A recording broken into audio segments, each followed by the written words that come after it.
and welcome back to Stories from the River. This is Charlie Maloof, host of the podcast and president and CEO of Broad River Retail. Thanks for coming back. Welcome back. Welcome to Stories from the River, a show in which we go behind the scenes at Broad River Retail. Okay, on the last episode, Caitlin and I talked about, taking on a big challenge like a half marathon race, and maybe even that's for the first time to take on such a challenge. And we were parlaying that and using metaphors to business. So I thought it'd be appropriate in this episode to talk about like an organizational challenge. So there's this thing called a 90-day challenge. And we learned about this many years ago in the Ashley world, the power of a 90-day challenge. And really what that is it's getting all departments aligned on a short burst, like direction, maybe to like put forth initial effort to really kind of boost all the engines, to kind of push forward beyond where you need to go to get that extra boost, to build that momentum, to catalyze momentum, if you will. And there's a lot of reasons why you might choose to do a challenge, but it's really about the power of getting everyone in the company, every department from marketing, finance, IT, merchandising and retail and operations and service and delivery, customer care, all on the same page, visual impact, human capital, like every department on the same page with where we're going for this short term, and to set goals. And so everyone's going after a big goal at the same time. Our first challenge, at least the first one that I can recall or think of, came really when I had these ideas percolating in my head when I was being promoted to president and CEO. And I thought, okay, from where we were as an organization to what we needed, thought we might need a 100-day challenge. And so I was kind of thinking like, well, what are my first 100 days in office going to be about? And I wanted some momentum. I wanted to go fast. We needed to really work on the business. We wanted to be bold, and we were going to change a lot of stuff and challenge ourselves. So we called it the Bold Reset. It was a 100-day challenge. We had these buttons, these Bold Reset buttons that we sent to every store. It's like the Staples button, reset.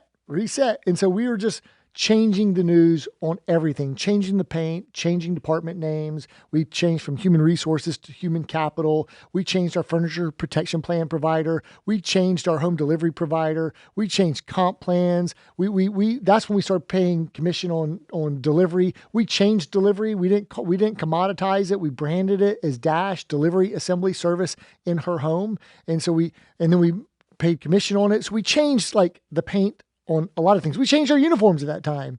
I'm not saying they were the best uniforms we could ever come up with, but we just were in a spirit of change and just resetting.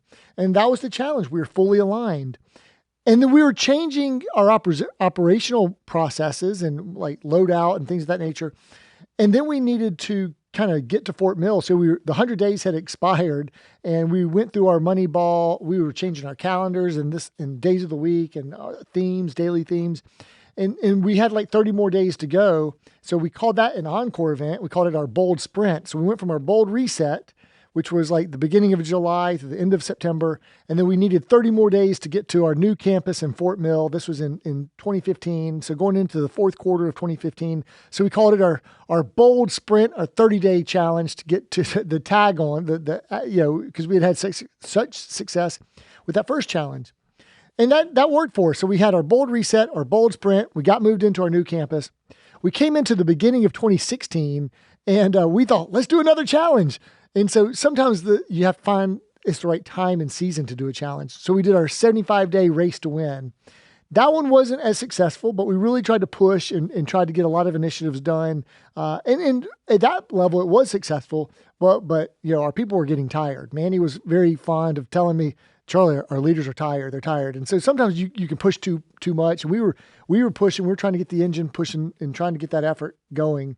Another one we came up with, it was called Broad River Go. It was a 95-day challenge, and it went from like the beginning of our leadership summit at that time in late August all the way through like Black Friday. So we went through Labor Day, Columbus Day, which is what it was called at that time, Veterans Day and Black Friday, and all the way through like fiscal November. So it was our 95-day challenge. We had these it was like a playoff of Pokemon Go, which was a game at that time. And so we called it Broad River Go. And we had a great 95-day leadership summit playbook around it. And we had the monster plush dolls. These stress balls we'd bought and sent them to all the stores and to everyone, and had T-shirts and logos and everything. So that was a fun one, the 95-day challenge. And we've had different challenges. Right now we're in a 40-day challenge, which is a climb to the top. So we went through our Elevate Summit, and sometimes with these challenges, you can ante up and amplify, magnify the bonuses and the contests and get people fired up with different incentive programs and different rewards for different departments. Like if we do such and such for supply chain or delivery or reduce cost, and get everyone going on the same page, or if we can hit this revenue number. So it's really fun. I mean, this is different than doing like an annual goal or an annual target, which are fun, but that's a longer duration time period. To take a short burst challenge, to get everyone in the company aligned, talking about it. And you got to tie it back to like, what does it mean for us? What are our goals? What are we trying to achieve here? But it's just like what Jim Collins says, it's like climbing the mountain. It's deploying these 20-mile marches into these BHAGs, these big, hairy, audacious goals. That's what we did with Broad River, Go. We had, a big, hairy, audacious goal, and we used the monster to kind of scare us, make sure that we were scared. Caitlin talked about it on the last one, do your goals scare you? And so we want to make sure that we had goals that kind of were both attainable. We believe we could do it, but it could also scare us a little bit. And so we've done these different challenges throughout the last 8.5 or so years, and they can be super, super effective. We are in the midst of the 40-day climb to the top, which is the last 5 days of our fiscal October, and then the 35 days of our fiscal November, to really give us that extra burst and that momentum to go win this year, the Elevate year that we've got, our year to elevate.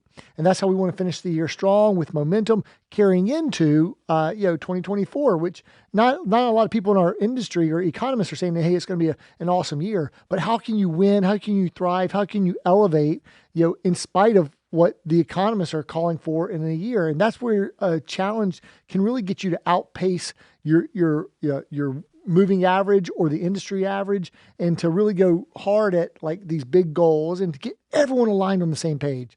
So for us, they've been super effective. You can't run them all the time. You got to find the right time in your business. You got to make sure you've got buy-in across all departments. You got to make sure you connect the why, and you got to have the right incentives tied to it. And you got to make sure apply that little spirit of abundance and mutual prosperity. If we all win in going after this, we're all going to win together, and the payoffs are going to be handsome and nicely rewarding. So that's about going after a big challenge, one that's so big maybe that it will scare you, but it will reset your expectations for the art of the actual. And that's what we like to do here at Broad River. Thanks for dialing in this episode of Stories from the River. Thanks for listening to Stories from the River. To check out more episodes, visit storiesfromtheriver.com. Join us again next week, and remember to like, rate, and subscribe to the podcast.